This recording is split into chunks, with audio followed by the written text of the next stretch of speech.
నమస్తే, welcome back to time 24. నేను మీ anchor Anji. ఈరోజు మనతో ఉన్నారు దూదుమెట్ల బాలరాజు గారు. ఆయన యాక్చువల్లీ ప్రతిరోజు షెడ్యూల్ కూడా టైం లేనటువంటి బిజీ పర్సన్ ఈరోజు మనకి ఇంటర్వ్యూకి టైం ఇచ్చారు. ఆయనతో చాలా విషయాలు మాట్లాడి తెలుసుకునే ప్రయత్నం చేద్దాం. నమస్తే అన్న. నమస్తే బ్రదర్. ఇటు భువనగిరి సైడ్ కనిపిస్తున్నారు, ఇటు భవన్లో కనిపిస్తున్నారు, ప్రజల్లో కంటిన్యూగా తిరుగుతూ ఉన్నారు. తెలంగాణ రాష్ట్ర ఉద్యమంలో ఏ విధంగానైతే మేము అలుపెరగని శ్రామికులుగా కేసీఆర్ సైనికులుగా ఎట్లయితే పనిచేసినామో ఈరోజు కూడా గులాబీ సైనికులుగా కేసీఆర్ గారి మార్గదర్శకంలో మా పార్టీ వర్క్ ప్రెసిడెంట్ కేటీఆర్ గారి నాయకత్వంలో ఇలా అలుపెరగని ప్రజా సమస్యలపై మా నాయకుడు ఇచ్చిన దిశ నిర్దేశం ప్రకారం పనిచేస్తా ఉన్నాం. వాస్తవానికి ఉద్యమంలో ఓ మజాను చూసినాం, అధికారంలో ఒక ఆనందాన్ని చూసినాం, ఇలా ప్రతిపక్షంలో ప్రజల కోసం పనిచేస్తున్న మహా ఆనందాన్ని చూస్తూ ఉన్నాం. ప్రజల కోసం పనిచేసే తృప్తి ఎప్పుడు కలగదేమనిపిస్తుంది.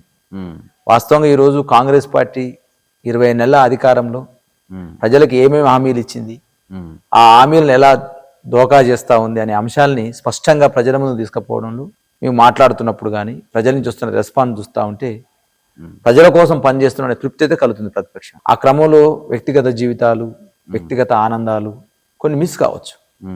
కానీ ఎప్పుడైతే రాజకీయాలకు వచ్చినప్పుడే ప్రజల కోసం పనిచేయాలని డిసైడ్ అయ్యి వచ్చినాం. కాబట్టి ఈ ప్రజల కోసం పనిచేయడంలోనే వ్యక్తిగత జీవితాన్ని వెతుక్కుంటా ఉన్నాం, వ్యక్తిగత ఆనందాన్ని ఇందులోనే వెతుక్కుంటా ఉన్నాం, అదేవిధంగా వ్యక్తిగత సంతోషాన్ని కూడా ప్రజల కోసం పనిచేయడం వెతుక్కుంటాం. సో 24/7 ఎప్పుడు ప్రజల్లోనే ఉంటున్నారు. ఎస్, ఇలా జనతా గ్యారేజ్ లెక్క 24/7 ఈ తెలంగాణ భవన్ పనిచేస్తారని ఎప్పుడైతే మా కేటీఆర్ గారు మా వర్కింగ్ ప్రెసిడెంట్ గారు చెప్పారు, ఆ రోజు నుంచి బీఆర్ఎస్ పార్టీలో ఉన్నటువంటి 65 లక్షల సభ్యత్వం అయినటువంటి ప్రతి కార్యకర్త కూడా 24/7 భారత రాష్ట్ర సమితి కార్యాలయం జనతా గ్యారేజ్ గా పనిచేస్తా ఉందో ప్రజల గ్యారేజీలో గులాబీ సైనికులు ఉన్నారు. ఇలా స్థానిక ఎలక్షన్స్ రాబోతున్నాయి, రేషన్ కార్డులు ఇస్తున్నారు, అలాగే ఇందిరమ్మ ఇల్లు ఇస్తున్నాము, ఓట్ బ్యాంకింగ్ అంతా మాకే అయ్యింది. సో బీఆర్ఎస్ మళ్ళీ అడ్రస్ కూడా కనిపించదని చెప్పేసి కొంతమంది నాయకులు అంటున్నారు. ఇది ఎంతవరకు వాస్తవం? ప్రధానంగా ఇలా మీ టీవీ ద్వారా చెప్తా ఉన్నాం, గ్రామాలలో వివిధ రకాల సమూహాలు ఉంటాయి. ప్రధానంగా రైతులు, రైతాంగాన్ని 20 నెలల కాలంలో కాంగ్రెస్ పార్టీ మెప్పించిందా, ఒప్పించిందా, మోసం చేసిందా అనేది స్పష్టంగా మనం ఇలా మీ టీవీ ద్వారా చెప్తాం. రైతాంగానికి సంబంధించి కౌలు రైతుల్ని ఆదుకుంటామని చెప్పినారు. కౌలు రైతులకు ఎకరాకు 15,000 రూపాయలు మేము ఒక కౌలు రైతు కుటుంబానికి 15,000 చేస్తామని చెప్పినారు. 15,000 కాస్త 12,000 అయింది, 12,000 కాస్త 6,000 మాత్రమే వచ్చింది. 20 నెలల కాలంలో ఎన్ని ఎగ్గొట్టిరు అనే దాని మీద స్పష్టమైన రైతులకు ఎలా అవగాహన ఉంది. అదేవిధంగా వ్యవసాయ కూలీలకు సంబంధించి ఏమిస్తామన్నారు, ఏమిచ్చారనేది అలా వ్యవసాయ కూలీల దగ్గర స్పష్టమైన డాటా ఉంది కాంగ్రెస్ పార్టీ. రైతాంగం సంబంధించి రుణమాఫీ గురించి మాట్లాడినారు. రుణమాఫీ సంబంధించి ఇదే ముఖ్యమంత్రి గారు SLBC సమావేశం జరిగింది, స్టేట్ లెవెల్ బ్యాంకర్స్ సమావేశం జరిగింది. స్టేట్ లెవెల్ బ్యాంకర్స్ సమావేశంలో వీరు బ్యాంకర్స్ ఇచ్చిన నివేదిక ప్రకారం సుమారు ఈ రాష్ట్రంలో 56 లక్షల మందికి రుణమాఫీ కావాలని వారు చెప్పారు. ప్రభుత్వం డాటా ప్రకారం అంతా కుదించి మదించి దాన్ని 42 లక్షలకు చేశారు. 42 లక్షలు అర్హులుగా తెలిసిన ప్రభుత్వం రైతు రుణమాఫీకి 25 లక్షల మందికి చేయడాన్ని రుణమాఫీ మొత్తం చేసినట్ట ఇలా మీ టీవీ ద్వారా అడుగుతా ఉన్నా రేవంత్ రెడ్డి ప్రభుత్వాన్ని. సుమారు 16 నుంచి 17 లక్షల మంది రైతాంగానికి మీరు రుణమాఫీ ఎగ్గొట్టి రైతులు సంబరంగానే ఉన్నారు, మాకు రేపు స్థానిక సంస్థల ఎలక్షన్లకు ఓటేస్తారంటే ఇది నమ్మశక్యమేనా? ఒక్కసారి చూడాలి. అదేవిధంగా రైతు సంబంధించినటువంటి బంధు ఏదైతే ఉందో 2 ఎగ్గొట్టారు. సుమారు 29 నుంచి 30,000 రూపాయలు ఇలా ప్రతి రైతుకు బాకీ ఉన్న సందర్భం కనపడతాం. ఇలా రైతు బంధుని ఎగ్గొట్టారు. రేషన్ కార్డులకు సంబంధించి నేను అడుగుతా ఉన్నాను, వచ్చిన అప్లికేషన్లు ఎన్ని? 30 లక్షల అప్లికేషన్లు వచ్చినాయి. 3 లక్షలు మాత్రమే శాంక్షన్ చేసి ప్రజలంతా సంతోషంగా ఉన్నారు మేము ఇచ్చిన రేషన్ కార్డుల ద్వారా అంటే ప్రజలు విశ్వసిస్తారని అడుగుతా ఉన్నాను నేను. అదేవిధంగా మేము ఉచిత విద్యుత్ ఇస్తున్నామని చెప్పేసి మాట్లాడుతున్నాం కాంగ్రెస్ పార్టీ. ఈ రాష్ట్రంలో సుమారు 90 నుంచి 95 లక్షల మంది రేషన్ కార్డులు హోల్డర్స్ ఉన్నారు. బిలో పావర్టీ లైన్ అంటే పేదరికంలో మగ్గుతున్న వాళ్ళకు మాత్రమే తెల్ల రేషన్ కార్డు ఇస్తారు. మరి బిలో పావర్టీ లైన్ ఉన్నటువంటి అరువుల సంఖ్య 90 నుంచి 95 లక్షలు ఉంటే నువ్వు సుమారు 40 లక్షల మందికి ఇచ్చి మేము అందరికీ ఉచిత విద్యుత్ ఇస్తున్నాం 200 యూనిట్లు అంటే ఇది నమ్మశక్యంగా ఉందా? కాంగ్రెస్ పార్టీ తెలుసుకో. ఈ రాష్ట్రంలో గ్యాస్ కనెక్షన్ ఉన్నటువంటి లబ్ధిదారుల సంఖ్య 1,25,00,000. 1,25,00,000 గ్యాస్ లబ్ధిదారులు ఉంటే, గ్యాస్ కార్డు ఉన్న వాళ్ళు ఉంటే 60 లక్షల మందికి మాత్రమే ఉచిత గ్యాస్ ఇస్తూ, ఉచిత గ్యాస్ అప్లై చేశాం కాబట్టి, ఇస్తున్నాం కాబట్టి మాకు ఓట్లు పడతాయి అంటే 60 లక్షలు ఎగ్గొట్టడం ద్వారా ప్రజలకు ఏం చేసినావో ప్రజలు గుర్తించుకుంటున్నారు. కొండ నాలికకు మందేస్తే ఉన్న నాలిక ఊడిపోయినట్టు కాంగ్రెస్ పార్టీ ఇచ్చేది రాణిస్తలేదు, వీళ్ళు ఇచ్చిన హామీని అమలు చేస్తలేరు. ఎందుకంటున్నంటే గతంలో కేసీఆర్ గారు ఉన్నప్పుడు టైం టు టైం ఓట్లకు మధ్యన రైతు బంధు పడి, నాట్లకు మధ్యన రైతు బంధు పడింది కేసీఆర్ గారు ఉన్నప్పుడు. ఇలా కేసీఆర్ గారు గవర్నమెంట్ పోయినాక ఓటుకు మధ్యన రైతు బంధు పడతాం. ఎంపీ ఎలక్షన్ అప్పుడు రైతు బంధు పడ్డది, రుణమాఫీ అయింది. మళ్ళీ ఇప్పుడు స్థానిక సంస్థల ఎలక్షన్ వచ్చింది కాబట్టి మళ్ళీ ఇప్పుడు రైతు బంధు పడ్డ సందర్భం కనపడతా ఉంది. అంటే ఓట్లకు కార్యక్రమాలు తప్ప నాట్లకు మధ్యన కార్యక్రమాలు చేసే పరిస్థితి లేదు. కాబట్టి ఇలా తెలంగాణ ప్రజలు ఆలోచిస్తూ ఉన్నారు, ఏందిరా నాయన ఇదేం పరిపాలన, హామీలు మాత్రం 420 దాకా ఇచ్చినారు, అమలు మాత్రం అరకొర మాత్రమే చేస్తా ఉన్నారు. అయ్యో కేసీఆర్ గారిని పోగొట్టుకుని ఎంత తప్పు చేసినాం మనం. కేసీఆర్ ఉన్నప్పుడు పసిపిల్లవానికి సాయం జరిగేది కేసీఆర్ కిట్టు రూపంలో, గర్భిణీ స్త్రీకి జరిగేది న్యూట్రిషన్ కిట్టు రూపంలో సాయం. అదేవిధంగా ఒకవేళ తల్లిదండ్రులకి ఆ ఇంట్లో పుట్టినటువంటి కొడుకులు బిడ్డలు అన్నం పెట్టకపోతే ముసలమ్మకు పెన్షన్ రూపంలో సాయం జరిగేది. గర్భిణీ స్త్రీ నుంచి పసిపిల్లవాడి నుంచి పండు ముసలి వరకు కేసీఆర్ నాయకత్వంలో సాయం జరిగితే మరి ఇలా రేవంత్ రెడ్డి వచ్చినాక ఈ ముగ్గురికి పంగనామం పెట్టే పరిస్థితికి వచ్చింది అనేటువంటి భావన ఇలా తెలంగాణ సమాజంలో డిస్కస్ జరుగుతా ఉంది. కానీ తెల్ల కార్డు ఉన్న వాళ్ళకి మాత్రమే అర్హులు, కొంతమంది తెల్ల కార్డు లేని వాళ్ళు ఉంటారు. అప్లికేషన్లు ఇచ్చిన ప్రతి ఒక్కరికి ఇవ్వాలంటే కాదు కదా, ఎవరు అర్హులో వాళ్ళకి మాత్రమే ఇస్తారు, అలా అనుకోవచ్చు కదా. ఇప్పుడు అర్హుల సంఖ్యను తేల్చాల్సింది ప్రభుత్వం. అర్హుల సంఖ్యను పూసుకొని నువ్వు ఇయ్యలే కదా ఆ రోజు ఎలక్షన్ హామీ. నీ ఎలక్షన్ మేనిఫెస్టోలో ఏం పెట్టావు? ప్రతి తెల్ల రేషన్ కార్డు ఉన్న కుటుంబానికి ఉచిత విద్యుత్ 200 యూనిట్లు ఇస్తామని చెప్పినావు. తెలంగాణ ప్రభుత్వం రాగానే, కాంగ్రెస్ పార్టీ సర్కారు రాగానే, రేవంత్ రెడ్డి ముఖ్యమంత్రి కాగానే బలైన వర్గాలకు 6 నెలల లోపు 42% రిజర్వేషన్లు అమలు చేస్తామని చెప్పినాం. చట్టబద్ధతతో అమలు చేస్తామని చెప్పినాం. నువ్వు ఇచ్చిన హామీలు మేము చెప్పే కావ్యాన్ని. కాబట్టి మీరు చెప్పినటువంటి హామీల మీదనే మీరు లేరు. 100 రోజులలో అమలు చేస్తా ఉన్నటువంటి 6 గ్యారంటీల్లో 13 అంశాలు ఏదైతే ఉన్నాయో, ఇలా నేను అడుగుతాను, 20 నెలలు అవుతా ఉంది, 100 రోజులు కాదు, 3 నెలలు అయిపోయింది, అది కాస్త 20 నెలలకు వచ్చింది. అంటే నువ్వు ఇచ్చిన హామీ కంటే 17 నెలలు ఎక్కువైంది. నేను అడుగుతున్నా మీ టీవీ ద్వారా రేవంత్ రెడ్డి సర్కార్ని, ఇవాళ మీరు ఇస్తున్నటువంటి 6 గ్యారంటీల్లో 13 అంశాలు ఏదైతే ఉన్నాయో, కౌలు రైతులకి ఇవాళ సాయం అందిందా? వ్యవసాయ కూలీలకు సాయం అందిందా? రుణమాఫీ మొత్తం అయ్యిందా? రైతు బంధు అన్ని రకాలుగా వేసినావా? అదేవిధంగా ఉద్యమకారులకి ఇవాళ నువ్వు ఇస్తున్నటువంటి 250 గజాల స్థలం ఇచ్చినావా? ఉద్యమకారులకు సంబంధించి పింఛన్ ఇచ్చినావా? అదేవిధంగా ఇందిరమ్మ ఇండ్లు ఇచ్చినావా? అదేవిధంగా ముసలమ్మలకు 4,000 పింఛన్ కాస్త 6,000 చేస్తున్నావు, 6,000 చేసినావా? వికలాంగుల పింఛన్ ఏమన్నా పెంచినావా? ఇవాళ మహిళలకు సంబంధించిన నువ్వు ఇస్తున్న 2,500 వచ్చినాయా?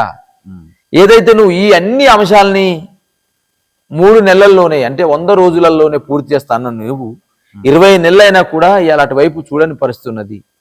ప్రతిరోజు ఈ అంశాలని భారత రాష్ట్ర సమితిగా మా నాయకుడు పార్టీ వర్కింగ్ కమిటీ కేటీఆర్ గారు అడుగుతా ఉంటే డైవర్షన్ పాలిటిక్స్ చేయడం, ఈ రోజుకి ఈ అంశం తెర మీద తీసుకురావడం, కొత్త అంశాన్ని తెర మీద తీసుకురావడం, ఈ రోజు ఒక అంశాన్ని మాట్లాడుతుంటే ఇంకో అంశాన్ని తెర మీద తీసుకురావడం.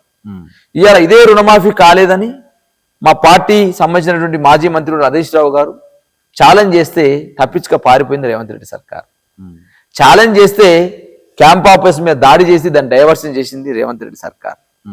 వరదలు వచ్చి ఖమ్మం ప్రజలు తలడిల్లుతా ఉంటే వాళ్ళని ఓదార్దామని పోయిన హరీష్ రావు కాన్వాయ్ మీద దాడి చేసింది కాంగ్రెస్ పార్టీ సర్కార్.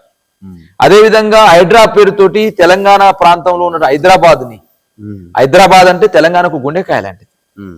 50% ఆఫ్ పాపులేషన్ తెలంగాణలో హైదరాబాద్ లో నివసిస్తారు, పేదవాళ్ళు కూడా ఇక్కడ నివసిస్తారు. మురికి వాడలలో మరి అలా రెక్కాడితే డొక్కాడని పేదల జీవితాల్లో హైడ్రా పేరుతోటి కట్టుకున్న చిన్న గూడును కూడా కూలగొడతా ఉంటే ముషిరాబాద్కి వెళ్ళి ఆ బాధితులకు అండగా ఉంటే మా కేటీఆర్ కాన్వాయ్ పైన దాడి చేస్తాం. ఇవాళ రైతాంగం సంబంధించి గిరిజన రైతాంగం గతంలో బీఆర్ఎస్ పార్టీ కేసీఆర్ నాయకత్వంలో ముఖ్యమంత్రిగా ఉన్నప్పుడు ఉమ్, ఆ రోజు ఫార్మాసిటీని రద్దు చేస్తామని, ఉమ్, ఫార్మా క్లస్టర్ వద్దని, ఫార్మా సంబంధించినటువంటి భూముల్ని మేము తిరిగిస్తామని చెప్పేసి కళ్ళబొల్లి మాటలు చెప్పిన రేవంత్ రెడ్డి ఉమ్, మరి ఇలా ఫార్మా క్లస్టర్ల పేరుతోటి సుమారు 2 నుంచి 3,000 ఎకరాలు ఒక ఫార్మా క్లస్టర్కి, ఉమ్, ఇలా లగిచర్లు నీ సొంత కాన్స్టిట్యున్సీలోనే ఫార్మా క్లస్టర్ ఏర్పాటు చేస్తానంటే ఉమ్, అనాదిగా అనేక సంవత్సరాలుగా భూమి మీద ఆధారపడి తన జీవనాన్ని కొనసాగిస్తున్నటువంటి గిరిజన రైతాంగము ఉమ్, ఇవాళ ఈ భూములు గుంజుకోవద్దు, ఈ భూమి మాకు ఆధారం అని చెప్పేసి వాళ్ళు కొట్లాడితే ఉమ్, గిరిజన రైతుల్ని, గర్భిణితో ఉన్నటువంటి గిరిజన మహిళల్ని కూడా చూడకుండా ఉమ్, ఇలా జైల్లో పెట్టేటువంటి దుర్మార్గపు సర్కార్ రేవంత్ రెడ్డి సర్కార్. ఉమ్, ఏ విధంగా నువ్వు గిరిజన రైతులను కొడుతున్నావు, ఏ విధంగా గిరిజన రైతుల భూములు లాక్కుంటున్నావు, ఈ విధంగా గిరిజన రైతుల పైన కేసులు పెడుతున్నావు, జైలు పంపుతున్నావు చెప్పేసి మా పార్టీ వర్కింగ్ ప్రెసిడెంట్ మాట్లాడితే ఉమ్, వారి మీద రకరకాల ఆరోపణలతోటి ఉమ్, ఫోన్ ట్యాపింగ్ కేసు అని ఒకరోజు, ఉమ్, ఓఆర్ఆర్ కేసు అని ఒక కేసు, ఉమ్, అదేవిధంగా ఇవాళ వారి రాజుపాకాల వాళ్ళ బామ్మార్దింట్లో ఒక చిన్న దావత్తు గృహప్రవేశం జరిగితే దాంట్లో డ్రగ్స్ అని చెప్పేసి ఒక కొత్త తెర మీద తీసుకొచ్చి దాని మీద ఒక కేసు, ఉమ్, అదేవిధంగా జన్వాడ ఫామ్ హౌస్ అక్రమం అని చెప్పేసి రకరకాల ఆరోపణలు చేస్తూ దాని మీద ఒక కేసు, ఉమ్, ఇవాళ ఆరోపణలు చేస్తూ ఇష్యూని డైవర్ట్ చేస్తూ ఇవాళ కొట్లాయిన నాయకుల మీద అక్రమ కేసులు పెట్టడం తప్ప ఈ రేవంత్ రెడ్డి సర్కార్ చేస్తున్న నీతి ఏందో నాకు అర్థం కావట్లేదు. మరి ఆయన కూడా ఆయన కూతురి పెళ్లి జరుగుతుంటే మరి అరెస్ట్ చేసి తీసుకెళ్లారు. ఇవాళ రేవంత్ రెడ్డి గారు ఇది పోల్చుకుంటా ఉన్నారు. ఉమ్, ఏమని కేటీఆర్ని మాట్లాడితే కేటీఆర్ని జైలు పెడతామంటారు, నన్ను జైలు పెట్టలేదని మాట్లాడుతా ఉన్నారు. ఉమ్, కేటీఆర్ గిరిజన రైతాంగం కోసం నువ్వు కేసులు పెడతా ఉన్నావు, ఉమ్, లగ్గిచర్ల రైతాంగం కోసం కొట్లాడుతుంటే కేసులు పెడుతున్నావు. ఉమ్, నిన్ను పెట్టింది కేసు ఎందుకు బీఆర్ఎస్ ప్రభుత్వం ఆ రోజు ఉమ్, 2015లో అప్పుడే ఏర్పడ్డ తెలంగాణ ప్రభుత్వం, ఉమ్, అప్పుడే ఏర్పడ్డ తెలంగాణ తొలి ముఖ్యమంత్రి నాయకత్వంలో పరిపాలన సాగుతూ ఉంటే ఈ పరిపాలన ఆగం చేద్దామని చంద్రబాబు నాయుడు మీ గురువు గారి డైరెక్షన్లో ఉమ్, ఓటుకు నోటు పేరుతోటి మా ఎమ్మెల్సీ స్టిఫెన్సన్ కొనాలని 50 లక్షల సంచి మూటతోటి బ్యాగుతోటి తీసుకెళ్లి ప్రభుత్వాన్ని పడగొడమని కుట్ర చేసింది వాస్తవం కాదా? ఉమ్, ఆ కుట్రలో నీ గురువు చంద్రబాబు శిష్యుడిగా నువ్వు నీ పాత్ర తెలవదా? సమాజం చూడలేదా? ఉమ్, అడ్డంగా కెమెరా బుక్ దొరికిపోయింది కదా, ఉమ్, అడ్డంగా కెమెరా ముందు బుక్ అయిపోయినావు కదా రేవంత్ రెడ్డి గారు. ఉమ్, అది నీ మీద పడ్డ కేసు. నువ్వేదో తెలంగాణ సాయుధ పోరాటంలో పాల్గొన్న కేసు కాదు అది, లేకపోతే తెలంగాణ స్వాతంత్ర ఉద్యమంలో నీ మీద పెట్టిన కేసు కాదు. ఉమ్, అదేవిధంగా అన్యాయంగా కేటీఆర్ గారికి జనవాడ ఫామ్ హౌస్ లేదని మీ అనేక సార్లు చెప్పినా ఉమ్, ఆ ఫామ్ హౌస్ మీద నువ్వు పర్మిషన్ లేకుండా ప్రైవేట్ ప్రాపర్టీ పైన నువ్వు డ్రోన్ ఎగరేసి ఉమ్, అక్కడ ఉన్న వాళ్ళకు డిస్టర్బ్ చేసి ఉమ్, థ్రెటన్ చేస్తే నీ మీద కేసు అయింది తప్ప నువ్వేదో తెలంగాణ కోసమో లేకపోతే తెలంగాణ ప్రయోజనాల కోసమో కొట్లాడింది కాదు రేవంత్ రెడ్డి గారు. ఒకసారి ఆలోచన చేయమని తెలియజేస్తా ఉన్నాను నేను. ఉమ్, ఇవాళ ఆ రోజు బదనాం చేయడం కోసం, ఉమ్, బ్లాక్మెయిల్ చేయడం కోసం, అదేవిధంగా కేటీఆర్ యొక్క క్యారెక్టర్ని అబాస్పాల్ చేయడం కోసం, ఉమ్, అదే కేసీఆర్ గారి గవర్నమెంట్ని కూల్చడం కోసం జరిగే కుట్రలో భాగమైన నువ్వు, ఉమ్, అది పెద్ద కుట్ర కదా, రాజద్రోహం కదా. ఉమ్, ఒక ప్రభుత్వాన్ని పడగొట్టాలనే ఆలోచన ఎవరు చేస్తారు? ఉమ్, ద్రోహులే చేస్తారు కదా. ఉమ్, అటువంటి ద్రోహి రేవంత్ రెడ్డి అంటున్నాను. ఉమ్, ఎవరి డైరెక్షన్ జరిగింది? చంద్రబాబు నాయుడు డైరెక్షన్లో జరిగింది ఇది. ఉమ్, అంటే చంద్రబాబు నాయుడు యొక్క కుట్రలు ఉమ్, ఒక వెపన్ గా వాడుకుంటారు రేవంత్ రెడ్డిని. ఇవాళ అదే జరుగుతా ఉంది కదా. మళ్ళీ ఆంధ్రప్రదేశ్లో చంద్రబాబు నాయుడు ముఖ్యమంత్రి కావడం, మళ్ళీ ఆయన తెలంగాణలో సాదుకున్న అస్త్రం ఏదైతే ఉందో రేవంత్ రెడ్డి ఆయన అస్త్రం ముఖ్యమంత్రి కావడం, ఇలా బనకచర్ల పేరుతో జరుగుతున్న కుట్ర అదే కదా. తెలంగాణ ఎందుకు వచ్చింది ఉద్యమం? నీళ్ళ కోసం, నిధుల కోసం, నియామకాల కోసమే కదా. ఇవాళ మొదటి ట్యాగ్ లైన్ గా ఉన్నటువంటి తెలంగాణ ఉద్యమంలో ట్యాగ్ లైన్ ఉన్న నీళ్ళని మళ్ళా ఆంధ్ర ప్రాంత ముఖ్యమంత్రి రేవంత్ రెడ్డి దోసుకుపోనే ప్రయత్నం చేస్తా ఉంటే, దోసుకోవడంలో నీ పాత్ర ఉంటే కనీసం ఆపాలనే ప్రయత్నం చేయకపోతే, ముఖ్యమంత్రుల సమావేశంలో ఎజెండా రూపంలో బనకచర్ల వస్తే కనీసం ఆబ్జెక్ట్ చేయను నువ్వు. పొద్దుగాల మాత్రం నేను పోనని చెప్పేసి బనకచర్ల అనే అంశం ఎజెండా ఉంటే నేను పోనని చెప్పేసి కళ్ళబొల్లి మాటలు చెప్పి చంద్రబాబు నాయుడు నుంచి వార్నింగ్ రాగానే మళ్ళా ఫ్లైట్ ఎక్కిపోయి ముఖ్యమంత్రుల సమావేశంలో పాల్గొని, ఒకవైపు నీ ఆంధ్ర మంత్రి నిమ్మల రామానాయుడు గారేమో ఎజెండాలో ఉంది, మేము కమిటీ చేసుకుంటున్నాం అని చెప్పేసి వారు మాట్లాడతారు. నువ్వు బయటకు వచ్చి ఎజెండాలో లేదు కాబట్టి దాని గురించి చర్చించేదని నువ్వు మాట్లాడతావు. మళ్ళీ కమిటీ వేసుకున్న మాట ఆయన చెప్తాడు, నువ్వు చెప్తావు. మరి ఎవరు నమ్మాలి రేవంత్ రెడ్డి గారు? మేము చెప్పిన బీఆర్ఎస్ పార్టీ ఒకవేళ అది అబద్ధం అయితే మీరు మినిట్స్ బయట పెట్టండి. కేంద్ర మంత్రి సిఆర్ పాటిల్ గారి సమక్షంలో జరిగిన ఏదైతే ముఖ్యమంత్రుల మీటింగ్ ఉందో ఆ ఎజెండా మీరు తప్పని అంటున్నప్పుడు ఆ ఎజెండా అంశాలను బయట పెట్టండి, మినిట్స్ని బయట పెట్టండి, ప్రజలకు క్లారిటీ ఇవ్వండి. ప్రజలకు మేము నీళ్ళని ఆంధ్ర ప్రాంతం తీసుకుపోకుండా చేస్తున్నామని చెప్పి కొట్లాడుతున్నామని ఆలోచన చేయండి. ఇవన్నీ చేయదు. ఒకవైపు నీళ్లు దోసుకపోవడంలో నీ పాత్ర ఉంటుంది, తెలంగాణకు అన్యాయం చేస్తా ఉంటే సప్పుజకు ఊరుకోవడంలో నీ పాత్ర ఉంటుంది. ఇవాళ అన్ని రకాలుగా తెలంగాణ ఇబ్బంది పెట్టడం కోసం నీ పాత్ర ఉంటుంది. తెలంగాణను ఇబ్బంది పెట్టే వాళ్ళే, తెలంగాణకు ద్రోహం చేసే వాళ్ళే, తెలంగాణకు అన్యాయం చేసే వాళ్ళే తగుదునమ్మా మేమే తెలంగాణకు సాయం చేస్తున్నాం, మేము తెలంగాణకు నిలబెడుతున్నాం అని చెప్పేసి మాట్లాడుతూ ఉంటే ఇలా దయ్యాలు వేదాలు వల్లించినట్టు కనపడతా ఉంది. ఇలా అంతకుడే సంతాప సభ పెట్టి తెలంగాణ గురించి వర్ణించినట్టుంది. ఇలా తెలంగాణ అంతకుడు కాదా రేవంత్ రెడ్డి? తెలంగాణ ఉద్యమం జరుగుతూ ఉంటే తెలంగాణ విద్యార్థి ఉద్యమకారులపైకి రైఫిల్ ఎక్కుపెట్టినటువంటి మహానాయకుడిన రైఫిల్ రెడ్డిగా నాకు నామకరణం ఉండే, రేవంత్ రెడ్డి కాదు. రైఫిల్ రెడ్డి అంటే విద్యార్థి నాయకులపైకి రైఫిల్ ఎక్కుపెట్టిన నాయకుడు ఈయన ఈరోజు వచ్చి దయ్యాలు వేదాలు వల్లించినట్టు తెలంగాణ గురించి మాకంటే గొప్ప యుగ పురుషుడే లేడు, ఇక నేను తప్ప ఎవడు ప్రయత్నం చేస్తాడని మాట్లాడుతూ ఉన్నాడు. మరి కృష్ణా వాటర్ మొత్తం ఆంధ్రాకి రాసిచ్చింది కేసీఆర్ గారు కదా. ఎవరు చెప్పారు బ్రదర్? ఎక్కడ ఉంది బ్రదర్? ఒక్క ఆధారం నోటి మాటలు కాదు కదా, నేను ఆధారం పెడతా ఉన్నాం. 200 టీఎంసీల పైన మనకు రావడం, 500 చేంజ్ టీఎంసీలకు వాళ్ళకు రాసిచ్చడం, ఇలాంటివి చేసింది మీ గవర్నమెంట్ ఉన్నప్పుడే కదా అని అబద్ధాలు మాట్లాడు. ఇప్పుడు కృష్ణ 2014లో తెలంగాణ రాష్ట్రం ఆంధ్రప్రదేశ్ విడిపోయిన తర్వాతకి ఆంధ్రప్రదేశ్ పునర్విభజన చట్టం ప్రకారం ఏదైతే ఆ రోజునటువంటి ట్రిబ్యునల్ బచావత్ ట్రిబ్యునల్ కేటాయింపులు, తదనంతరం బ్రిజేష్ కుమార్ ట్రిబ్యునల్ ఏదైతే ఉందో, ఏదైతే 2015కు తర్వాతకి మన ప్రాంతంలో ఆ రోజు కలవకుర్తి కానీ, నెట్టెంపాడు కానీ, భీమా కానీ, కోయల్ సాగర్ కానీ ఇవన్నీ కూడా ఆ రోజు ఉమ్మడి ఆంధ్రప్రదేశ్లో పెండింగ్ ప్రాజెక్టులుగా ఉండే. 2015 అంటే ఒక సంవత్సరం తర్వాత గవర్నమెంట్ వచ్చిన తర్వాతకి ఈ ప్రాజెక్టులన్నీ మనకు పూర్తి కాలేదు. కాబట్టి గతంలో ఏ విధంగానైతే మనం ఈ అవార్డులు ఉన్నాయో, నీటి వాటర్ కేటాయింపులు ఉన్నాయో ఆ ప్రకారం నడుచుకుందామని మనం చెప్పినాం. కానీ ఒక సంవత్సరానికి మాత్రమే ఒప్పుకున్న ఒప్పందాన్ని ఇదేదో మొత్తం ఒప్పుకున్నట్టు ఇవాళ దుష్ప్రచారం చేస్తూ, వాస్తవానికి ఆ ఒప్పందం కూడా కాంగ్రెస్ పార్టీ చేసిన ఒప్పందమే. నువ్వు అన్నటువంటి ఏదైతే 512 టీఎంసీలు సంబంధించి 512 టీఎంసీలు, 294 టీఎంసీలు తెలంగాణకు, 512 టీఎంసీలు ఆంధ్రాకి. ఏదైతే ఈ కేటాయింపులు ఉన్నాయో ఎప్పుడు జరిగింది? ఈ కేటాయింపులు 2014 పూర్వమే జరిగినవి. బచావత్ ట్రిబ్యునల్ ఇచ్చినటువంటి అవార్డు ఇవి. కాబట్టి ఈ అన్నిటికీ కాంగ్రెసే మూల కారణం. ఇవాళ కాంగ్రెస్ వచ్చి బీఆర్ఎస్ మీద నిందలేసే ప్రయత్నం చేస్తా ఉంది. సెక్షన్ 3 కోసం కొట్లాడింది కేసీఆర్. ముఖ్యమంత్రిగా ప్రమాణ స్వీకారం చేసినటువంటి 40 రోజులలోనే మీరు పాత అవార్డ్స్ ప్రకారం మాకు నీటి కేటాయింపులు ఇస్తే కుదరదు, కృష్ణా జలాలలో మాకు ఏదైతే పరివాహక ప్రాంతం ఏదైతే ఉందో సుమారు 68 నుంచి 70% మా దగ్గర పరివాహక ప్రాంతం ఉంది. అంటే కృష్ణ పారుతున్నటువంటి ప్రాంతము. కాబట్టి పరివాహక ప్రాంతం ఆధారంగా మాకు నీటి కేటాయింపు జరగాలని సెక్షన్ 3 కోసం కొట్లాడింది కేసీఆర్. సెక్షన్ 3 కోసం డిమాండ్ చేసింది, లేఖలు రాసింది, కేంద్ర ప్రభుత్వాన్ని కలిసింది, సెక్షన్ 3ని సాధించింది కేసీఆర్.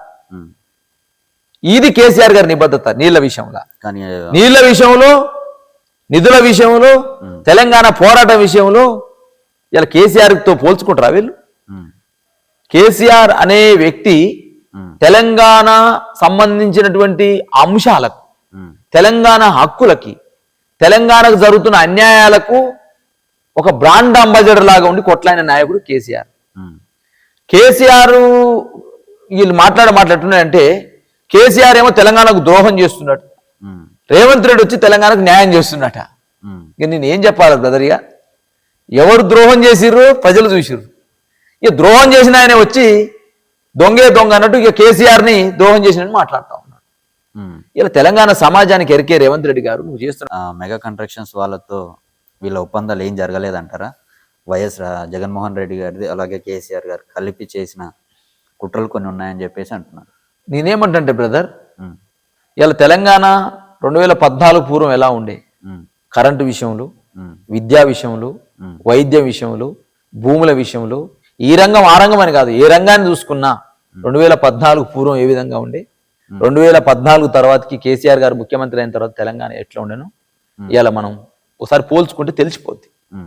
ఇవాళ ఏ ప్రాజెక్ట్ కట్టినా, ఏ నీటి వనరును కాపాడి రిజర్వాయర్ కట్టినా తెలంగాణ ప్రజల కోసమే తప్ప ఏది కూడా ఇందులో పెద్దగా ఏదో భూతద్దంలో పెట్టి ఇలా రేవంత్ రెడ్డి గారు కాంగ్రెస్ పార్టీ ప్రభుత్వం చేస్తున్న ప్రచారం ఏదైతే ఉందో అది శుద్ధ అబద్ధం. ఎందుకంటే ఇవాళ ఇదే రేవంత్ రెడ్డి గారు ఎలక్షన్ సమయంలో ఏం మాట్లాడాడు? మెగా కృష్ణారెడ్డి కంపెనీని ఈస్ట్ ఇండియా కంపెనీతో పోల్చాడు. మరి ఇదే మెగా కృష్ణారెడ్డికి, ఇదే రాఘవ కన్స్ట్రక్షన్ పొంగులేటి శ్రీనివాసరెడ్డి గారి సంబంధించిన కన్స్ట్రక్షన్ కంపెనీకి నీ కొడంగల్ లిఫ్ట్ ఇరిగేషన్ స్కీమ్ ఏదైతే పెట్టినావో నువ్వు సుమారు 3,000 నుంచి 4,000 కోట్లతోటి ఎవరికప్ప చెప్పినావు? అది ఎవరికి ఇచ్చిన అంటున్నా అడుగుతున్నాను నేను. ఇవాళ నేను ఎందుకు రేవంత్ రెడ్డి గారు మాటలేమో చిలక పలుకులు, చేతలేమో చేదు చేతలు ఎందుకు అంటున్నాను? గతంలో నువ్వేం మాట్లాడినావు, ఇవాళ నువ్వేం చేస్తున్నావు తెలంగాణ సమాజం చూస్తుంది. గతంలో నువ్వు మాట్లాడినావు ఏంది కేసీఆర్ మంత్రివర్గ విస్తరణ చేస్తలేడు ఏంది 3 నెలలకని మాట్లాడినావు. ఇవాళకి 20 నెలలు అవుతుంది. ఇంకా నీ క్యాబినెట్లో 3 మంత్రి పదవులు ఖాళీ ఉన్నాయి. రేవంత్ రెడ్డి గారు చూసుకో. కేసీఆర్ మొత్తం కూడా ఒకరే పరిపాలిస్తుండని మాట్లాడినావు. ఇలా రేవంత్ రెడ్డి గారు నీ పరిపాలనలో హోమ్ మినిస్టర్ నువ్వే, ముఖ్యమంత్రి నువ్వే, విద్యాశాఖ మంత్రి నువ్వే, పట్టణ పురపాలక శాఖ మంత్రి నువ్వే, మైనార్టీ శాఖ మంత్రి నువ్వే, లంబాడ శాఖ మంత్రివి నువ్వే, యాదవ్ కుర్మల శాఖ మంత్రివి నువ్వే, మున్నూరు కాపుల శాఖ మంత్రివి నువ్వే. మరి ఏంది ఈ రాష్ట్రంలో అన్ని శాఖలు నీ దగ్గర పెట్టుకొని నువ్వు ఒక హిట్లర్ లెక్క నియంత లెక్క పరిపాలిస్తుంది నువ్వు ఆ రోజు మాట్లాడిన మాటలేంది, ఈ రోజు నువ్వు చేస్తున్న చేతలేంది. 2వ పాయింట్, కేసీఆర్ ముసలమ్మకు ముసలయ్యకు పంచాయతీ పెంచిండు, ఒక్కరికే ఇస్తుండు పింఛన్ ఇంట్లో అని మాట్లాడండి. మరి ఇలా ఈయన ఇస్తుండా? 20 నెలలు అవుతుంది. ఒక్కరికి ఇస్తుండా, ఇద్దరికి ఇస్తుండా? వచ్చిన ఆదాయం ఒక్కరికే ఇస్తుండ. ఒక్కరికైనా మన పోనీ పెంచిన 6,000 ఇస్తుండా, 4,000 ఇస్తుండు. అదే విధంగా బ్రదర్ సామాజిక న్యాయం 7వ గ్యారంటీ. ప్రజాపాలనలో ఎవరైనా రావచ్చు, ఎవరైనా పోవచ్చు. ఈ ముఖ్యమంత్రిని అడుగుతా ఉన్నా, ఎన్నిసార్లు వచ్చిండు ఈ 20 నెలల్లో సెక్రటరియట్కి రేవంత్ రెడ్డి గారు? గతంలో కేసీఆర్ అన్నావు కదా ప్రగతి భవన్లో ఉంటున్నావు అని మాట్లాడినావు కదా రేవంత్ రెడ్డి గారు. 20 నెలల్లో సెక్రటరియట్కి ఎన్నిసార్లు వచ్చావు? ఢిల్లీకి 40 సార్లు తిరిగావు, సెక్రటరియట్కి 20 సార్లు వచ్చావా అని అడుగుతా ఉన్నాను నేను. ఇవాళ ఎక్కడి నుంచి జరుగుతుంది పరిపాలన? మా కేసీఆర్ కట్టినటువంటి కమాండ్ కంట్రోల్ రూమ్ నుంచి జరుగుతుంది. నీ జూబ్లీహిల్స్ ప్యాలెస్ నుంచే పరిపాలన సాగుతుంది కదా. నువ్వు అన్నావు కదా వారానికి ఒకసారి ప్రజా దర్బార్ నిర్వహిస్తా, ప్రజలందరినీ కలుస్తా, ఏంది ముళ్ళ కంచెల్ని మొత్తం రద్దు చేస్తా అన్నావు. మరి పోతున్నావా ప్రజాభవన్ అంటున్నా నేను. నువ్వు కదా జూబ్లీహిల్స్ ప్యాలెస్ నుంచి పరిపాలన చేస్తుంది, నువ్వు కదా సెక్రటరీ రాని ముఖ్యమంత్రివి, నువ్వు కదా ప్రజా దర్బార్ని పెట్టని ముఖ్యమంత్రివి. ఇది రేవంత్ రెడ్డి నైజం. ఈస్ట్ ఇండియా కంపెనీ అన్నది నీకే చెల్తుంది. అదే ఈస్ట్ ఇండియా కంపెనీ మెగా కృష్ణారెడ్డికి కాంట్రాక్ట్ ఇచ్చింది నీకే చెల్తుంది. ముసలమ్మకు ముసలయ్య పంచాయతీ పెట్టి కేసీఆర్ అని నువ్వే అంటావు. అదే ముసలయ్యను 20 నెలలైనా కాపాడని పరిస్థితి నువ్వే చేస్తావు. అదే విధంగా నువ్వే మాట్లాడుతూ మంత్రివర్గ విస్తరణ చేయలేడు కేసీఆర్, ఓ నియంత లెక్కుండని మాట్లాడతావు. 20 నెలలైనా నువ్వే మంత్రివర్గ విస్తరణ చేయవు. నేను రేవంత్ రెడ్డి నేను కేసీఆర్ మొత్తం ఫార్మా కస్టడీ పెట్టిండు, సుమారు 13,000 ఎకరాలు గుంజుకుంటూ ఇబ్రహీంపట్నంలో అన్నావు, అటు తిరిగేస్తావు. అదే నువ్వు మళ్ళీ ఫార్మా కష్టాలు పెడుతున్నావు, మళ్ళీ నువ్వు రైతుల దగ్గర భూమి గుంజుకుంటావు. చూడండి ఎంత డిఫరెన్స్. అంటే మా కేటీఆర్ గారు అంటా ఉంటారు రేవంత్ రెడ్డి గారిని, ఆయన అప్పుడే రాము అవుతాడు, అప్పుడే రెమో అవుతాడు, ఈయన ఒక అపరిచిత ముఖ్యమంత్రిగా తయారైండు రేవంత్ రెడ్డి అని మాట్లాడతాడు. వాస్తవం కూడా అప్పుడే ఏం మాట్లాడతారో తెలియదు, అప్పుడే ఇంకోటి మాట్లాడతాడు. అర్థం కావట్లేదా నీకు? ఇందిరాగాంధీని ఎవరెవరిని అంటుండు, అదేవిధంగా బనకచర్ల ఆడుందంటే ఎక్కడ ఉందని అడుగుతున్నాడు, అదేవిధంగా గోదావరి ఎక్కడంగా పోద్ది అని అంటుండు, కృష్ణ అని అంటుండు, మళ్ళీ నల్లమల్ల పులిని అంటాడు. నల్లమల్ల ఆడుందని అడుగుతున్నాడు ఒక అధికారిని పట్టుకొని. నేను నల్లమల్ల పుట్టలేనా, వనపర్తలు పెరిగిన. ఈయన ఓన్లీ ఫ్యాషన్. నోరు తెరిస్తే అబద్ధాలు, నోరు తెరిస్తే బూతులు. ఈయన బూతులకు బ్రాండాంబర్ అండి ఈ ముఖ్యమంత్రి రేవంత్ రెడ్డి. కానీ బీఆర్ఎస్ లీడర్లు కూడా తిడుతున్నారు కదా. ఏమని తిట్టినాం? ప్రతిపక్షంగా గల్లాబట్టి అడుగుతాం ముఖ్యమంత్రి గారు. ఈ రోజు కూడా చెప్తున్నాను నేను, నువ్వు ఇచ్చిన హామీలు అమలు ఎందుకు చేయట్లేవు అని గల్లాబట్టి అడుగుతాం. ప్రతిపక్ష నాయకుడిగా, మాజీ మంత్రిగా, 5 సంవత్సరాల నుండి ఎక్స్పీరియన్స్ ఉన్నటువంటి మా కేటీఆర్ గారు, మా పార్టీ వర్కింగ్ ప్రెసిడెంట్ గా ప్రజలకు ఇచ్చిన హామీలు ఎందుకు అమలు చేస్తున్న గల్లా పట్టి అడిగేటువంటి అధికారం ప్రజలు మాకు ఇచ్చిర్రు. గల్లా పట్టి అడుగుతా ఉంటే దానికి ఒక పద్ధతి ఉంటది కదా. అక్రమంగా కేసులు పెడుతున్నావు అని అడుగుతా. పోలీసులతోటి ఇవాళ ఇష్టం వచ్చినట్టు నాయకత్వాన్ని ఉమ్, ఇలా మేము మాజీ కార్పొరేషన్ చైర్మన్ మేము అడిగింది మేము ఏం చేసినాం, కామారెడ్డిలో నువ్వు 42% రిజర్వేషన్లు పెట్టినావు, ఉమ్, 6 నెలల్లోనే చట్టబద్ధత కల్పిస్తే అమలు చేస్తానని చెప్పినావు, ఎందుకు అమలు చేస్తలేవని అడిగినాం. ఉమ్, చిన్న శాంతియుత పద్ధతులు నిరసన చేసినాం. ఉమ్, జూబ్లీ బంజారా హిల్స్లో చిన్న దిష్టిబొమ్మ దగ్ధం చేసినాం మా తెలంగాణ భవన్ ముందు. ఉమ్, దానికి కేసా, ఉమ్. దానికి నోటీసా, దానికి పోలీస్ స్టేషన్ పిలిపించడం ఉంటుందా? లోటపీస్ రేవంత్ రెడ్డి నేనేమంటే బ్రదర్, నేనేమంటే ఇప్పుడు కూడా మళ్ళీ చెప్తున్నా మీ టీవీ ద్వారా, ఇటువంటి అంటే ప్రజాస్వామ్య పద్ధతిలో మేము కొట్లాడుతూ ఉంటే, ప్రజాస్వామ్య పద్ధతిలో మేము నిరసన తెలియజేస్తా ఉంటే, ఇటువంటి లొట్టపీసు కేసులు ఎన్ని పెట్టినా మా ఇంటికి కూడా వీకలేమని చెప్తున్నాను. ఇప్పుడు కూడా మళ్ళీ చెప్తున్నాను, మళ్ళీసారి గుర్తు చేస్తున్నా, ప్రజాస్వామ్య పద్ధతిలో శాంతియుత పద్ధతిలో ప్రజలకిచ్చిన హామీలను నువ్వు అమలు చేయనప్పుడు, ప్రజలకిచ్చిన హామీలను దోకా చేసినప్పుడు, ప్రజాస్వామ్య పద్ధతిలో నిరసన తెలియజేస్తున్న మాం పైన, మా పార్టీ వర్కింగ్ ప్రెసిడెంట్ కేటీఆర్ పైన, మా నాయకత్వం పైన పెట్టే కేసులు లొట్టపీస్ కేసులు అంటున్నాను. నేను మళ్ళీ చెప్తున్నాను, నేను ఈ లొట్టపీస్ కేసుల ద్వారా ఒక ఎంటిక కూడా బిగలేవు రేవంత్ రెడ్డి అని మళ్ళీ చెప్తున్నాను నేను. ఎందుకంటే ఇవాళ మా కడుపు బాధపడి మేము ఆవేదనతోటి కలత చెంది మాట్లాడుతా ఉన్నాం. ఒక తెలంగాణ రాష్ట్ర సాధనలో తన ప్రాణాల సైతం లెక్క చేయకుండా పోరాడినటువంటి కేసీఆర్ గారిని పట్టుకొని, తెలంగాణ రాష్ట్రం అనేది లేకపోతే నీ ఆనమాలే లేవు రేవంత్ రెడ్డి, నీ ఆనమాలన్నీ నీ ఓనమాల నేర్పిన చంద్రబాబు నాయుడు బూట్ల దగ్గర, రేవంత్ రెడ్డి ఆనమాలన్నీ తెలంగాణ రాష్ట్రం అనేటువంటి సిద్ధించకపోతే రేవంత్ రెడ్డి ఆనమాలన్నీ నీకు ఓనమాలు నేర్పిన నీ చంద్రబాబు నాయుడు బూట్ల దగ్గర, నీ ఆనమాలకు నువ్వు కావాల్సిన, నువ్వు ఏదో ముఖ్యమంత్రి అయినా ఆ ముఖ్యమంత్రి కావడానికి కారణమైన కేసీఆర్ని పట్టుకొని బట్టలు ఉడబికి తీసి కొడతా, కనుగుడ్లు ఉడబికి గోళీలు ఆడుకుంటా, పండబెట్టి తొక్కుతా, పొట్టపేగులు మెడకేసుకుంటా, నువ్వు పెట్రోల్ పోసుకొని సస్తావు, బాయిల దూకి సస్తావు అసెంబ్లీకి వస్తే, ఇవా మాట్లాడేది? ఇవి కాదా బూతులు? ఇవి ఏమంటారు బ్రదర్? ఇవి ఏమన్నా మంచి నీకు కనపడుతుంది ప్రవచనాలు లెక్క కనపడుతున్నాయా? రేవంత్ రెడ్డి ప్రవచనాలు ఇవన్నీ? రేవంత్ రెడ్డి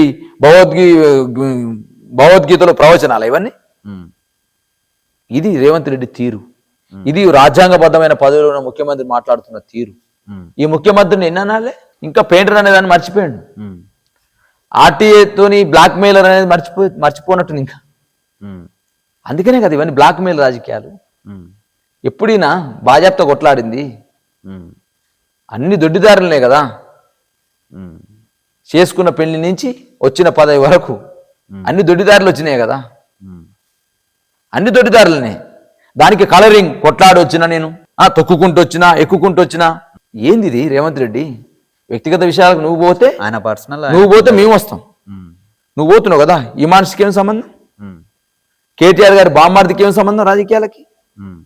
కేటీఆర్ గారి వ్యక్తిగత జీవితానికి ఏం సంబంధం రాజకీయాలకి? నువ్వు రావట్లేదా? నువ్వు మా వ్యక్తిగత జీవితాల్లో జొరబడితే, మా నాయకుడు కేటీఆర్ గారి గురించి మాట్లాడితే మేము కూడా నీ వ్యక్తిగత జీవితంలోకి జొరబడతాం, మేము కూడా బయట పెడతాం. నువ్వు మై హోమ్ అంబుజా దానికి ఎట్లా పోతున్నావు, ఎవరు ఫోన్ ట్యాపులు చేస్తున్నావు, ఎట్లా పోతున్నావు, అవి కూడా మేము బయట పెడతాం. ఇలా నువ్వు చేస్తున్న చరిత్రను అంతా బయట పెడతాం. మా దగ్గర కూడా ఉన్నాయి రికార్డ్స్, మా దగ్గర కూడా ఉంది రేవంత్ రెడ్డి హిస్టరీ. కాబట్టి రేవంత్ రెడ్డి గారు ముఖ్యమంత్రి అయినవు, సోయి మరవకు. ఏది పోతే అది మాట్లాడితే తెలంగాణ ప్రజలు చూస్తుండి ఊరుకోరు. వ్యక్తిగత జీవితాలు ఎందుకు నీకు? వ్యక్తిగత విమర్శలు ఎందుకు?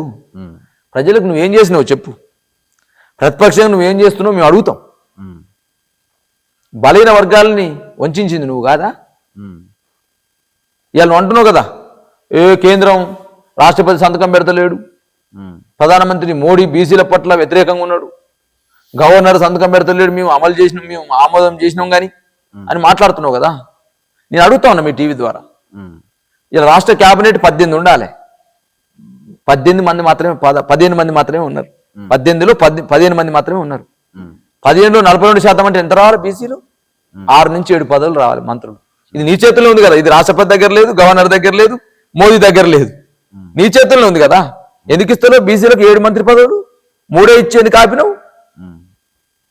రాష్ట్ర బడ్జెట్ నీ చేతుల్లో, ముఖ్యమంత్రి చేతుల్లో ఉంటుంది కదా, నీ ఆర్థిక మంత్రి చేతుల్లో ఉంటుంది కదా. సంవత్సరానికి నువ్వే చెప్పినావు కదా ఎలక్షన్ మేనిఫెస్టోలో 20,000 కోట్లు పెడుతున్నాయని ఒక బడ్జెట్కి. ఇప్పుడు 2 బడ్జెట్లు అయిపోయినాయి. ఒకసారి 7,000 కోట్లు పెట్టినావు, 13,000 కోట్లు ఎగ్గొట్టినావు. ఒకసారి 9,000 కోట్లు పెట్టినావు బీసీలకు, 11,000 కోట్లు ఎగ్గొట్టినావు. అంటే 2 బడ్జెట్లోనే 24,000 కోట్లు ఎగ్గొట్టినావు బలైన వర్గాలకి. మంత్రి పదవులు నీ చేతిలో ఉంది ఇస్తలేవు, బడ్జెట్ నీ చేతిలో ఉంది ఇస్తలేవు, కార్పొరేషన్ చైర్మన్ నువ్వు ఇస్తలేవు. 155 నామినేటెడ్ పోస్టులు వేశారు ఈ 20 నెలల్లో. బీసీలకు ఇచ్చిన ఎన్ని 37, ఓసీలకు ఎన్ని ఇచ్చావు 74. మరి 40% రిజర్వేషన్ నీ చేతిలో ఉంది, అమలు చేయొచ్చు కదా. అంటే ఉదాల మరి ఈ పెదాల మీద ప్రేమ కాదు రిజర్వేషన్ కేసీఆర్ గారి గవర్నమెంట్ లో మీకు అసలు మాకు తెలుసు. ఇది జనాభా లెక్కలు 1948 చట్టం ప్రకారం కేంద్రమే చేయాలి. ఇది రాష్ట్రాలకు ఆ వెసులుబాటు లేదు. ఒకవేళ రాష్ట్రాలు చేసినా కోర్టుల ముందు నిలవవు. అనేక రకాల కమిషన్లు, అనేక రకాల కోర్టు తీర్పులు ఉన్నవి. రీసెంట్గా వీళ్ళు కూడా కర్ణాటకలో కాంగ్రెస్ గవర్నమెంట్ ఉంది కదా, వాళ్ళు అక్కడ కులగణన చేశారు కదా, ఎందుకు బయట పెట్టలేకపోయారు? వాళ్ళకి తెలియదా? వాళ్ళు తెలుగు తక్కువలా? నువ్వే తెలుగుల ముఖ్యమంత్రివా? బీహార్లో నితీష్ కుమార్ 20 ఏళ్ళ నుంచి ఉన్న అధికారంలో, ఆయన నీకంటే ఎక్స్పీరియన్స్ సీఎం, నువ్వంటే 20 నెలల సీఎంఏ, ఆయన 20 ఏళ్ళ సీఎం నితీష్ కుమార్. ఆయన దగ్గర కూడా చేసిండు కులగణన, కోర్టు కొట్టివేసింది హైకోర్టు. వాళ్ళకంటే నువ్వు తురుం కానువా? సిద్ధరామయ్య కంటే సీనియర్వా నువ్వు? నితీష్ కుమార్ కంటే నువ్వు 20 నెలల ముఖ్యమంత్రి అంటారు. నేను నితీష్ కుమార్ 20 ఏళ్ల ముఖ్యమంత్రి. మరి వాళ్ళకు నువ్వు పాఠాలు చెప్పాలి, పోయి నువ్వు ఎట్లా చేసినావు కులగణన. ఇది ఏంటంటే పెదాల మీద ప్రేమ, హృదయంలో ప్రేమ లేదు బీసీల గురించి. ఏదో మేము కొట్టినాం, నువ్వు ఏడ్చినట్టు నటించు అంతే. ఏదో బీసీలకు ఏదో చేస్తున్నాం. జంతర్ మంతర్ దగ్గర పోవడం, జంతర్ మంతర్ అంటే ఈయన పేరులో కోరపడుతుంది. జంతర్ మంతర్ మసిబుసి మారేలేక కారణం. జంతర్ మంతర్ మళ్ళీ ధరణ పెట్టినట 5వ తారీఖు, 6వ తారీఖు, 7వ తారీఖు. ఏమిటికి? అఖిల పక్షాన్ని నువ్వు చేయాలనుకునే దమ్ముంటే, బీసీల పట్ల ప్రేమ ఉంటే నువ్వు ఇవ్వాల్సిన ఇవ్వు. ఫస్ట్ మంత్రివర్గంలో స్థానం కల్పించు. సరే నేను అడుగుతాను, నేను ఒక sheep and good development corporation మాజీ చైర్మన్గా, ఒక యాదవ సామాజిక వర్గం చెందినవాడిగా, ఒక బలీన వర్గాల నాయకుడిగా నేను అడుగుతాను రేవంత్ రెడ్డి గారు. సామాజిక న్యాయమే కదా నీ 7వ గ్యారంటీ.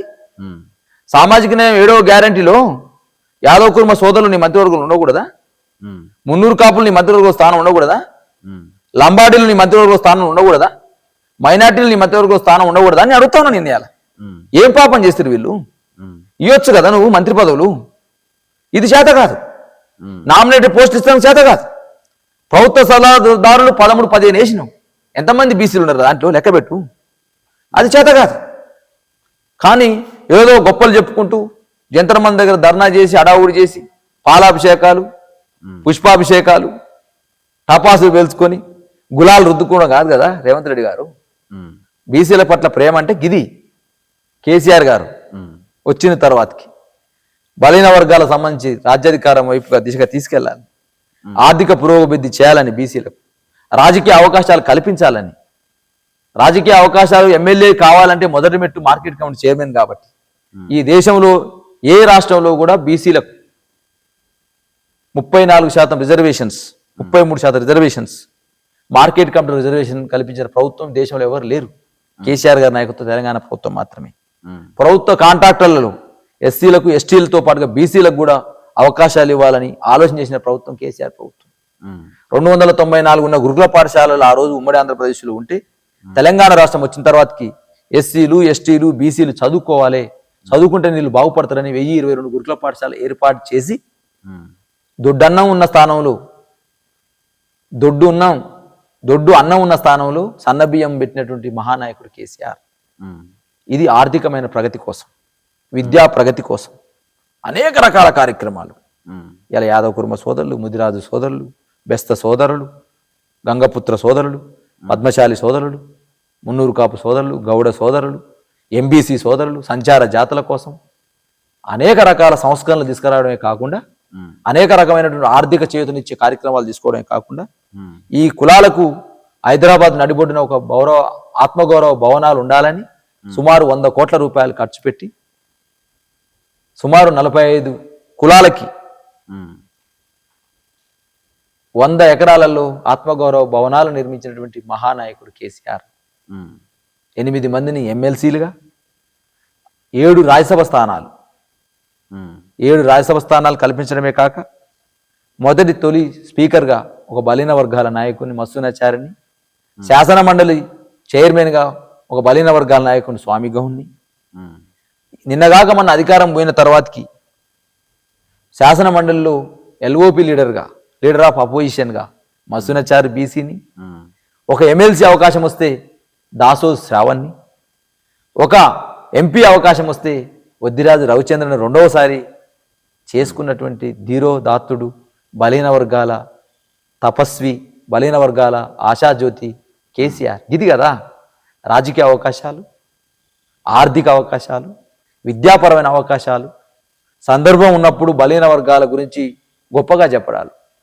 ఇవాళ నేను ఒక యాదవ సామాజిక చెందిన నాయకుడిగా, ఒక బీసీ నాయకుడిగా, ఒక మాజీ కార్పొరేషన్ చైర్మన్గా కేసీఆర్ గారు తెలంగాణ శాసనసభలో యాదవుల గురించి, యాదవుల యొక్క కమిట్మెంట్ గురించి ఒక ఐఏఎస్ ఆఫీసర్ గుర్తించలేడు. గొర్రెలలో ఏ గొర్రె సిక్కయింది, ఏ గొర్రె బాధపడుతుందని. కానీ ఒక యాదవ కుర్మ సోదరుడు గుర్తుపడతాడు. గొల్లల్లో 1000 గొర్రెలున్నా కూడా ఏ గొర్రె తారుమారైనా కూడా గుర్తుపడతాడు అని చెప్పగలిగినటువంటి మహానాయకుడు కేసీఆర్.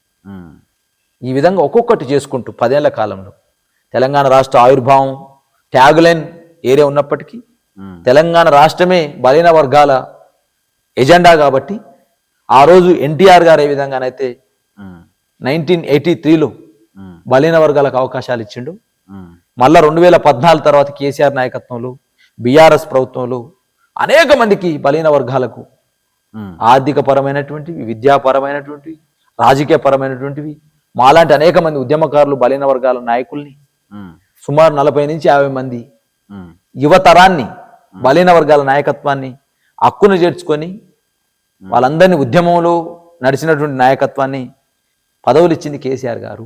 ఇవాళ మేము అందరం కనపడతలేమా? ఇవాళ మేము చెప్పుకుంటాం గర్వంగా. చాలా మంది ఒక మాకంటే ఒక 15-20 ఏళ్ళ మంది సీనియర్లు ఉన్నటువంటి నాయకులు చెప్తా ఉంటారు, అరే మాకు ఎన్టీఆర్ అవకాశం ఇచ్చిండని, మాకు ఆ రోజు టీడీపీ ప్రభుత్వం అవకాశం ఇచ్చిందని. మేము చెప్పుకుంటాం మాకు తెలంగాణ ఉద్యమంలో కేసీఆర్ గారు అడుగుజాడలో మేము నడిచినందుకు కేసీఆర్ గారు మమ్మల్ని ఒక నాయకుడిగా తయారు చేసిండు, మాకు ప్రభుత్వంలో అవకాశాలు కల్పించిండు, మేమందరం కేసీఆర్ తయారు చేసిన సైనికులం. కేసీఆర్ గారు ఒక 30 ఏళ్ళ 40 ఏళ్ళ తర్వాతకి కేసీఆర్ తయారు చేసిన బాణాలం మేము, కేసీఆర్ తయారు చేసినటువంటి ప్రజాపతిలో మేము అని చెప్పుకునే స్థాయికి ఇలా గర్వం స్థితికి తీసుకొచ్చింది కదా కేసీఆర్ గారు. ఇది కదా చేయాలంటే. నీ లెక్క డ్రామాలు ఆడుతూ బీసీలకి ఏదో పదవులేమో ఓసీలకి మేము వ్యతిరేకం కాదు, జనాభా ఎంత ఉందో మాలకు అంతి, మా జనాభా ఎంతో మాకు అంతి. ఇచ్చుడేమో పదవులేమో ఆలకిస్తావు, ప్రభుత్వ సభలు ఆలకిస్తావు, మంత్రి పదవులు ఆలకిస్తావు, మాకు మాత్రం ఓన్లీ జీవోలు ఇస్తావు, ఆర్డినెన్సులు ఇస్తావు. మళ్ళీ మాతో ఏమి ఇవ్వకపోయినా పాలాభిషేకాలు, పూలాభిషేకాలు, గులాలు తల్లుకునుడు, డప్పులు కొట్టించుకుని చేస్తావు. ముఖ్యమంత్రి మాటలు వింటలేమా బ్రదర్? నేను అడుగుతున్నా. నేను ఒక డాక్టరేట్ నేను ఆవేదనతో మాట్లాడుతున్నా. కొల్లాపూర్ సభలో ఏమని మాట్లాడుతున్నాండి ముఖ్యమంత్రి? బట్టలు ఉతికే శంకర్ని ఎమ్మెల్యే చేసినని మాట్లాడతావు. అదేనా ముఖ్యమంత్రి మాట్లాడాల్సింది? అన్ని కులాలను, అన్ని వర్గాలను సమానంగా చూస్తా అని చెప్పేసి, తారతమ్యం లేకుండా చూస్తానని చెప్పేసి రాజ్యాంగం మీద ప్రమాణం చేసినటువంటి ముఖ్యమంత్రి రేవంత్ రెడ్డి బట్టలు ఉతికే శంకరేను నేను ఎమ్మెల్యే చేసినని గర్వంగా మాట్లాడుతుండు, అహంకారంతో మాట్లాడుతుండు. తెలంగాణ సమాజంలో బలీన వర్గాల సంఘాలు ఏం చేస్తున్నా అడుగుతాను నేను. ఇలా బీఆర్ఎస్ పార్టీగా మేము చేస్తే నిందలు వేస్తారు కదా. పాజిటివ్ ఉద్దేశంతో ఆ రోజు కేసీఆర్ గారు మాట్లాడకపోయినా రకరకాల దొరాహంకారం మాట్లాడినటువంటి సంఘాలు ఎక్కడ పడినాయి? ఏ మూలన పడినాయి? ఏ పుట్టలో దాచుకునేవి? కోదండరాం ఎడిపోయిండు, ఆకునూరు మురళి ఎడిపోయిండు, రియాజ్ ఎడిపోయిండు, బల్మూరు వెంకట ఎడిపోయిండు.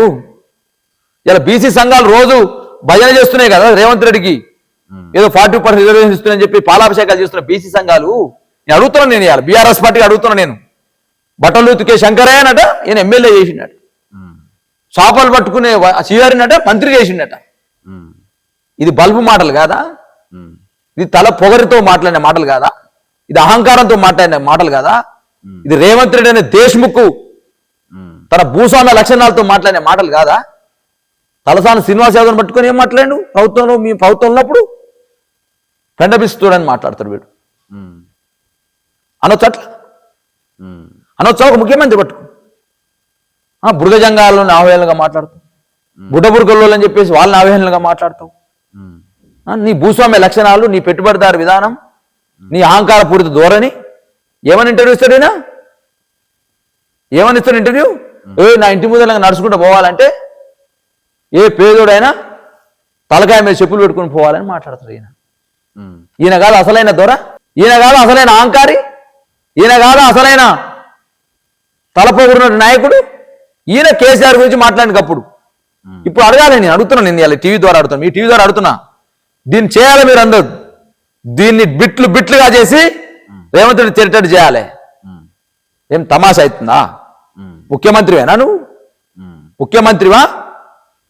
ఈ రాష్ట్రానికి ప్రజలందరికీ ముఖ్యమంత్రి కదా, అదేనా మాటలు మాట్లాడేది? ఇంకా 75 ఏళ్ల కాలం ఇదేనా నువ్వు చూసేది మమ్మల్ని?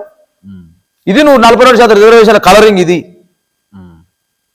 గౌరవం. ఈ ఫస్ట్ ఆత్మగౌరవం అనే పోరాటం, తెలంగాణ పోరాటం ఆత్మగౌరవ పోరాటం. కేసీఆర్ పైన ఒంటికాల పైన లేసే సంఘాలు ఉన్నాయిగా కొన్ని. ఎడిపోయినదే రేవంత్ రెడ్డి అనే దొర దేశ్ముఖ్ ఇష్టం వచ్చినట్టు మాట్లాడుతున్నారు. ఏడ ఉన్నారు మీరు? ఏడ దాక్కున్నారు? అప్పుడు విషనాగుల లెక్క కాటు బుసగొట్టినాయి వచ్చి పైకి కేసీఆర్ ప్రభుత్వం ఉన్నప్పుడు. ఈ విషనాగులన్నీ ఎడబడినాయి. మీ కంఠాలన్నీ మేడ పడ్డాయా? ఒకవైపు హామీలు అమలు కావట్లేవు, ఒకవైపు నిరుద్యోగులందరికీ చాలా రకాల హామీలు ఇచ్చి నిరుద్యోగ క్యాలెండర్ అన్నావు. ఇవాళ గ్రూప్ 1 పేరుతోటి ఎస్సీ ఎస్టీ బీసీ మైనార్టీ వర్గాలకు జీవో తీసుకొచ్చి 29 జీవో తీసుకొచ్చి 55 జీవో ఎట్లుండే, 29 జీవో ఎట్లుండే, దీని ద్వారా అన్యాయం జరుగుతుందంటే వాళ్ళ మీద కేసులు పెడతావు.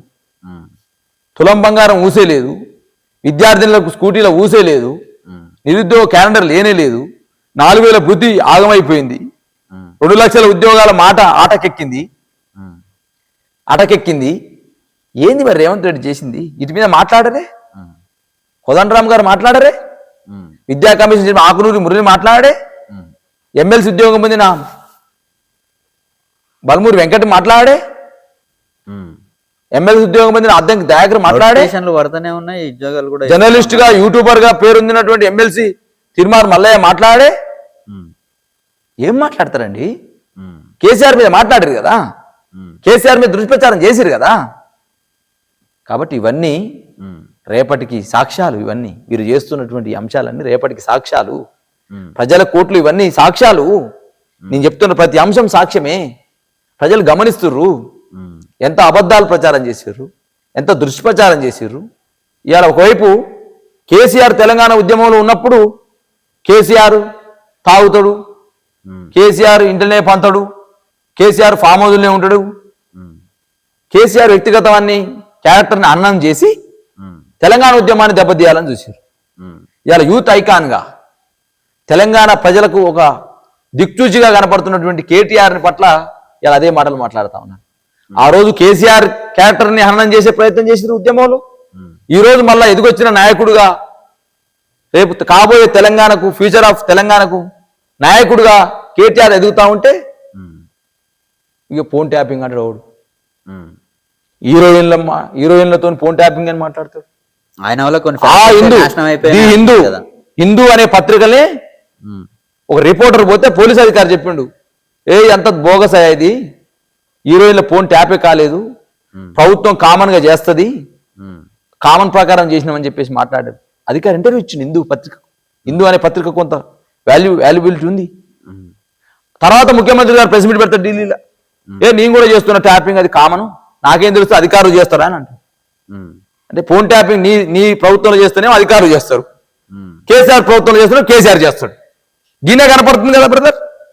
అంటే కేటీఆర్ రేపు భవిష్యత్ తరాలకు ఆదర్శంగా ఎదుగుతున్నాడు కాబట్టి, ఈ తెలంగాణలో కాంగ్రెస్ అరాచకాల పైన కొట్లాడుతున్నాడు కాబట్టి కేటీఆర్ ఏం చేయాలి? క్యారెక్టర్ అన్నం చేయాలి. ఎందుకంటే ప్రజలకు కూడా ఇంట్రెస్ట్ ఉంటుంది.